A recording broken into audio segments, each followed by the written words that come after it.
नमस्कार, मैं डॉक्टर निवेदिता आज आपसे इस वीडियो में बात करूंगी कि अस्थमा पेशेंट्स को ड्राई फ्रूट्स और सीड्स लेने चाहिए या नहीं लेने चाहिए, और अगर लेने चाहिए तो क्यों और उससे क्या फ़ायदा होता है।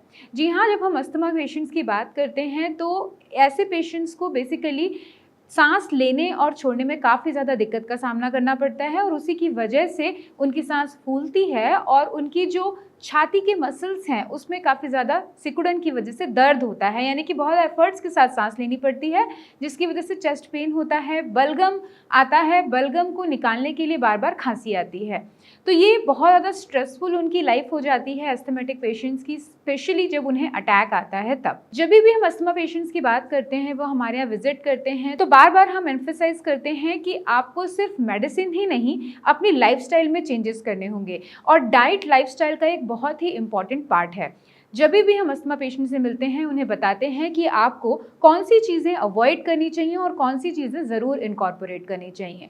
तो ये बार बार मैंने अपने डिफरेंट वीडियोस में डिस्कस किया है कि आपको खट्टी, ठंडी या बासी चीज़ें आपको बिल्कुल ही अवॉइड करनी चाहिए, और बार बार ये भी बताया है कि आपको फ्रूट्स, सीड्स, नट्स या वेजिटेबल्स, सैलेड्स, इनको इनकॉर्पोरेट करना चाहिए। बहुत ही बेसिक सा इसके पीछे कंसेप्ट है कि आपको जो एस्थमेटिक अटैक आ रहे हैं वो आपके रेस्पिरेटरी सिस्टम में इन्फ्लेमेशन की वजह से आ रहे हैं।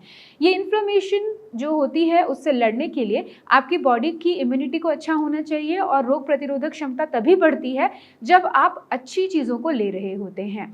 इस संदर्भ में हम बार बार बात करते हैं कि फ्रूट्स, सीड्स, नट्स, फ्रूट्स, इन सभी में प्रचुर मात्रा में विटामिन और मिनरल्स पाया जाता है। ओमेगा 3 फैटी एसिड होते हैं, इसके साथ साथ इसके अंदर काफ़ी सारी जो एल्कलॉइड्स होते हैं वो आपकी बॉडी में इम्यूनिटी बढ़ाने के लिए, साथ ही साथ इन्फ्लेमेशन को कम करने में हेल्प करते हैं। तो जब हम बात करते हैं सीड्स की और नट्स की, तो उसमें स्पेशली आपको अखरोट और बादाम पे हम एम्फेसाइज करते हैं। अगर आप अखरोट और बादाम से एलर्जिक नहीं हैं तो, क्योंकि बहुत ही रेयर पीपल होते हैं जो इनसे एलर्जिक होते हैं, तो ऐसे केसेस में आपको नहीं लेने। अदरवाइज अखरोट और बादाम आपको ज़रूर ही अपनी दिनचर्या में शामिल करना चाहिए, क्योंकि ये बहुत ही ज़्यादा रिच होते हैं ओमेगा 3 फैटी एसिड में। ये आपके पूरे बैड कोलेस्ट्रॉल को, शरीर की बैड कोलेस्ट्रॉल को निकालने में हेल्प करते हैं, साथ ही साथ आपके शरीर की रोग प्रतिरोधक क्षमता को भी बढ़ाते हैं। उसके साथ में जब हम बात करते हैं कि आपको क्या लेना चाहिए, तो सीड्स में हम एम्फेसाइज करते हैं। सीड्स यानी कि डिफरेंट टाइप के बीज उपलब्ध हैं मार्केट में, जो आपको बताया जाता है कि आप रेगुलर बेसिस पे इसे लीजिए, जैसे कि फ्लैक्स सीड्स हैं, सेसमे सीड्स हैं, या आप शिया सीड्स की बात करें या सब्जा सीड्स की बात करें, बहुत सारे सीड्स अवेलेबल हैं मार्केट में। और अगर आप इसे रेगुलर बेसिस पे लेते हैं तो ये भी पावर हाउस होता है मिनरल्स का, विटामिन का। तो ये जब आप रेगुलर बेसिस पे लेते हैं तो आपकी इम्यूनिटी को और ज़्यादा स्ट्रॉन्ग बनाने में हेल्प मिलती है।